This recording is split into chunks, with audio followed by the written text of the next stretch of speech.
Welcome, James, to Metallarium website. It's a pleasure to talk with you about the band Will and this new record. So, first of all, how have you been, and how is the band in the last years and now also?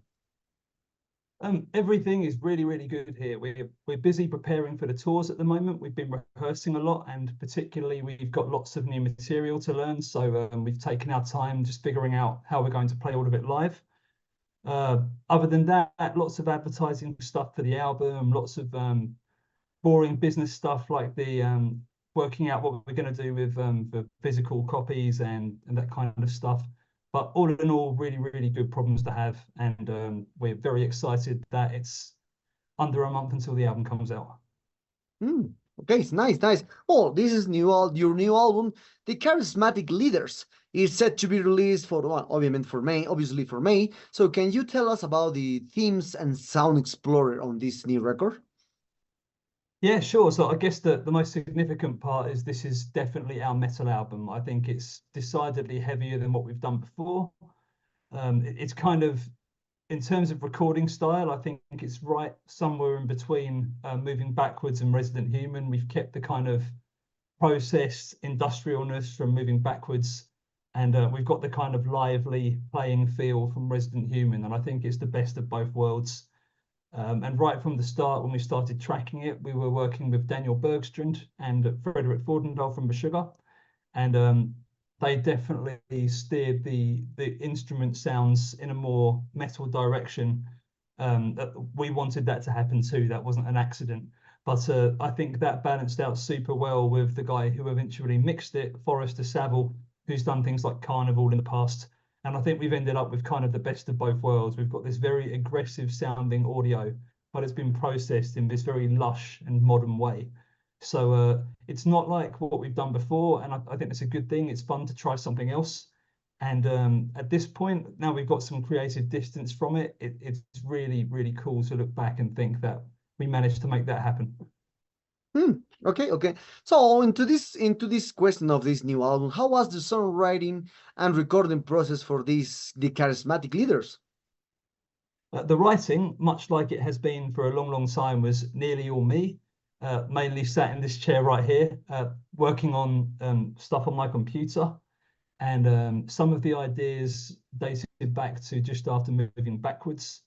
And I've had kind of bits and pieces for a long time. And the way we normally do it, I've got a folder full of ideas, just full of riffs and sometimes more structured parts to songs. And the other guys in the band pick out kind of their favorite bits for me to develop into full songs. And I think for submission, we had the first 3 to 5 minutes of that nearly, just basically as it is now. That's been there for a long time, since about 2019. But we only finished the structure for that last year. With Disciple, we had the main riff for that. We had the 2 main riffs from Empire.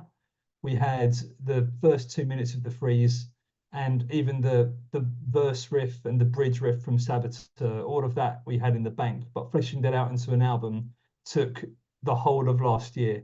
But I started working properly on the album in January 2023, and I recorded the last bit of vocals just before I went home for Christmas on December the 23rd. So it was a really full-on process, and there were lots of challenges to overcome, like there always are with this style of music. There's not really a handbook on how to deal with some of these meters, so I just learn as I go, and I experiment with things until I get the shape of it that I like it. But like every other time, I learned tons of cool things in the process, particularly the technical stuff, watching Daniel Bergstrand and Frederick work on the instrument sounds, particularly with the live drums. Uh, and even how we did the vocals this time, I think I finally found my favorite microphone to sing with. And I think I'll be using this again just because the frequencies really fit my vocal range and the kind of tone of my voice. So I think every step of the way that the polish is just getting better and better. Okay, interesting to know a lot of details on for this composer, right? How is the writing process? So now talking about in general for the influence of the band. So what are your biggest influence as a band? Because I saw you have a pull hoodie from Meshuggah. You mentioned you all work with Meshuggah producer. So but what kind of influence? Meshuggah is one of them, I think. Meshuggah is definitely an influence. I think you've got the obvious ones, which are maybe less apparent on this record, like Tool and Carnival. But then you've got things like Alice in Chains, Lamb of God, Radiohead, even things like the latest Kendrick Lamar album. That really spoke to me last year. I think something about the vulnerability of his performance. It kind of encouraged me to show a bit more of that side and be a bit less, be a bit more fearless, maybe with the stuff I chose to write about on some of the tracks. And in terms of sound design, it's such a weird thing when you're writing music in this level of detail, because there might literally be a melody that happens once on the whole album, which is inspired by a random B-side from a band we like from 20 years ago or something. So there's a really eclectic mix, and I think particularly since you'll see our lead guitar player has joined the band, there's a bit more Smashing Pumpkins in there than there was before, which I really like. Santeri, our drummer, he trained as a jazz drummer before he started playing metal. And I think we're really careful not to overdo it with the jazz, but there's a little bit of jazz, I think, in the Freeze, kind of smuggled in there, which for people who care, it's there to find. For those who don't, it doesn't get in the way. So we're always trying to find just the balancing act of the ingredients that will just represent kind of exactly how we want the soundscape to be. Okay, interesting to know. Interesting, a lot of things. So, you mentioned about also when talking about the progressive metal. Usually, the countries that appears on my mind is perhaps Swedish, but you are usually UK and US, the biggest, and Canada, the biggest countries for the progressive metal, progressive rock or progressive metal scene. Now, in this aspect, how do you see the progressive metal scene in Finland? Is it evolving? Is perhaps like the old days? Who knows? How is the scene there with the progressive metal rock? That's a really great question. I mean, first up, it's a very small country. There's a lot of land, but the population size is small. I think it's 5,600,000 people roughly. So everyone knows everyone in the music circles here. The good thing about that is if there's a particular producer or musician we want to contact, it's very easy to do so. The downside is for any band that's not kind of mainstream, there's no choice but to make it an international band. If you want to have a career doing it, it's not sustainable to do a band as niche as what we're making here in Finland. So right from the start, we knew this was going to be an internationally focused band. And I'd moved here from the UK 12, 13 years ago to work on different kinds of music. And pretty much right from the start, we had an idea of where we wanted this to go. Regarding how the scene's developing, I think there are more prog metal bands now than there were when we started Wheel, and it is a growing scene here, but it's extremely small. Like, I'm aware of maybe maximum 4 or 5 bands who are playing what I'd call progressive metal here in Finland. There's a lot more kind of symphonic metal and traditional heavy metal, some black metal. All of that stuff is it seems way more Finnish than the progressive stuff. Okay. Well, that is true, because I was on Finland 7 years ago. Well, no, 10 years ago. 10 years ago, in an extreme metal festival, and there is more heavy power, death, black, thrash, all the extreme metal, the extreme classic metal. There's unusual to see a progressive metal band from there. It's unusual to see in this aspect. So. I've got to ask a question back at you selfishly. I'd love to know, what's the progressive metal scene like in Peru? Oh, here, no, we don't have a progressive metal scene here. We have singles bands, but it's not a well-known band here. Okay, interesting, cool. The progressive metal here is like the 2 bands, I think.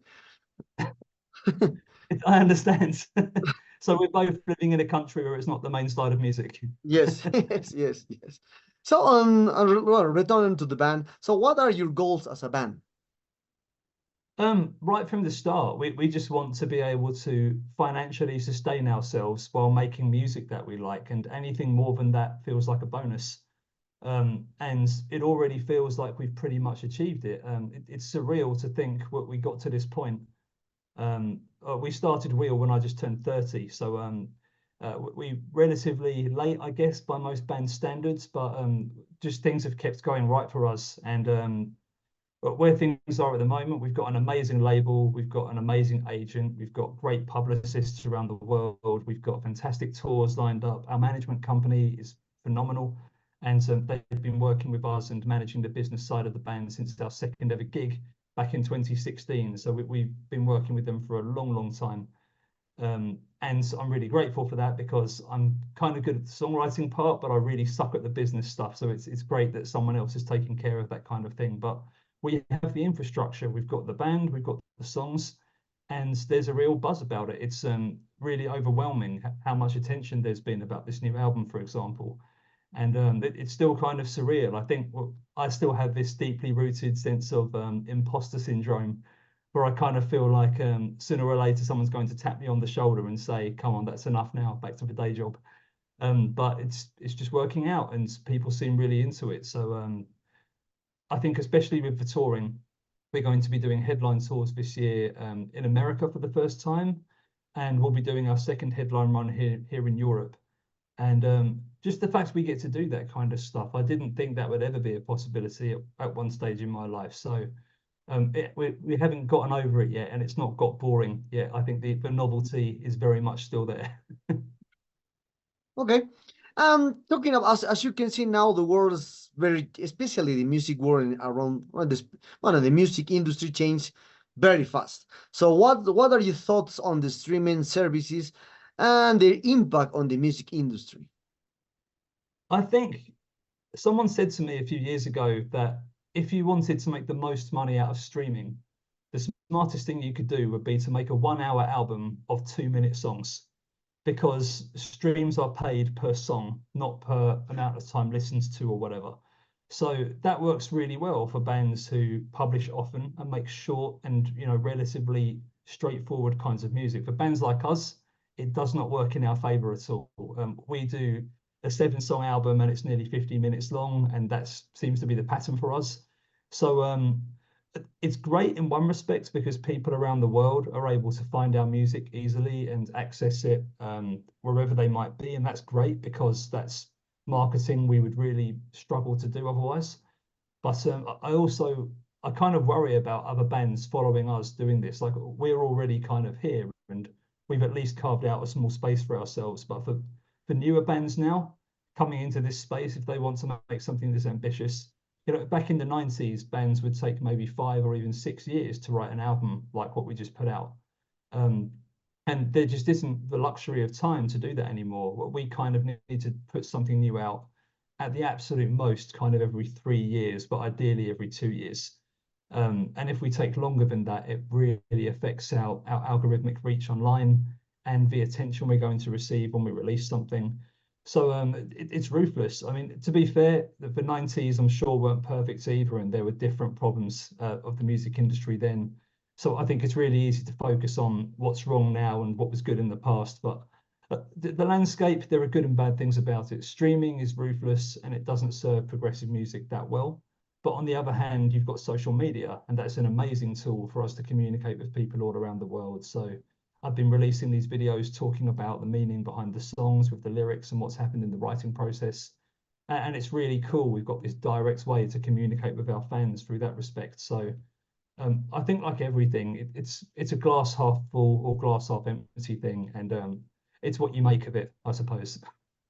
Okay, I understood. So, what is the new ways to hear music, especially now with a huge impact that artificial intelligence did in the world in general.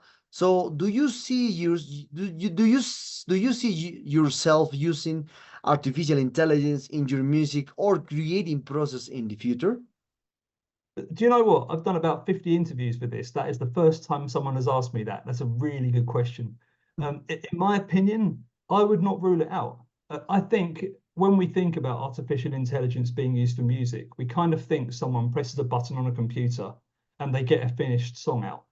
And that's not how it works at all. If you think about something like ChatGPT, it's a very useful tool for certain things. If you want to translate something, or if you kind of want to get a structure or an idea for an essay, for example, it can do those things very well as long as it's following convention. So, for example, if you think about a university thesis and the structure for that, where You've got the title, you've got the summary, you've got the introduction, you've got the content, you've got the conclusion, you've got the evaluation. That's a very well established form. So it being able to copy that isn't that difficult.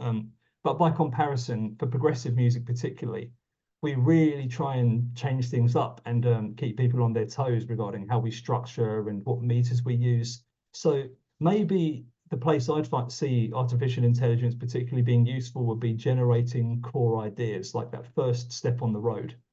But I think in terms of finishing a full track, probably not anytime soon, at least for the kind of thing we're making.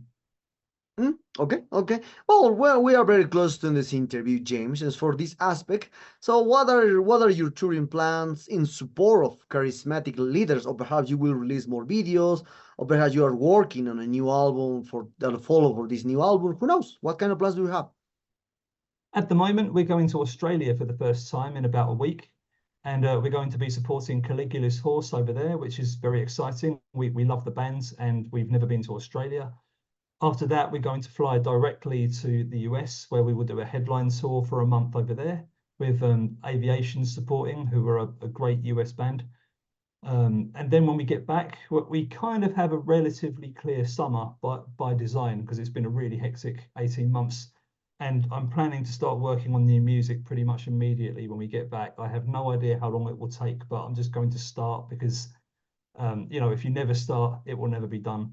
And then right at the end of the year in November and December, we will be doing a long headline tour in Europe as well. And for next year, I imagine there will be lots more touring and hopefully more new countries. And beyond that, we haven't really thought further ahead than that. Okay. Okay, well, talking about other kind of aspects, as I mentioned in the first question, well, we're talking about other kind of topics.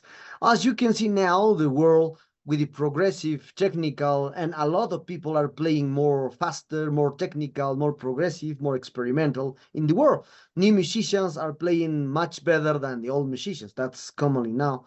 As you can see, there are a lot of YouTubers that are playing faster, technical, progressive, I don't know, or doing juggle things with the instrument in YouTube.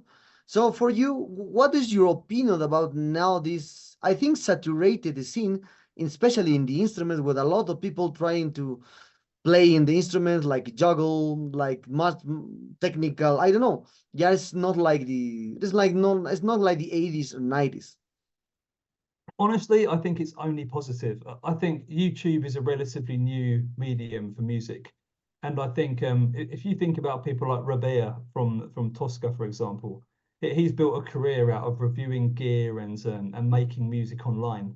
And a lot of it's really, really good. I think some of the drummers online as well, even some of the drummers who publish on TikTok and Instagram, they're excellent. There's one guy, and I don't remember his name, but he keeps doing these short videos where he'll listen to a really crazy intro to a metal song, and then he'll try and play it, and he'll do it once slowly, then he'll do it properly around the kit. And I think it's great content. I love watching that stuff. I think the challenge with YouTube and these short form media platforms is you need to produce stuff very quickly and very regularly for it to be a career. So I don't think necessarily it allows the time to invest in something as elaborate as, say, the last track on the album we just made. It's a different form of art, and it's a different style of music. But honestly, I love it. I watch and read that stuff every day, and I think it's just great to see that a new generation of people are still interested in guitars, in bass and drums, and finding new ways to express themselves with it. I think it's only a good thing. Okay, thanks for this. Well, James, the sad times arrive at this interview. I hope you enjoy this one like me. Terrific guy. Thanks for your answers, for your time. Congratulations on this new record. It's a great one. And perhaps you want to add something to your Latin American fans and obviously Metallerium followers or readers. Absolutely. To anyone listening from Latin America, we will come there. We're still trying to work out logistically how we make it happen. As you can imagine, that's very far away from Finland. So we need to structure a tour that makes sense for us to come over there and do that. But we're already looking at ways to do it. And I'm hoping that either next year or the year after at latest, we'll be able to do so. So hang in there, and thanks for all the wonderful message you keep sending us. We are truly humbled by how much you like what we do. and we appreciate you guys.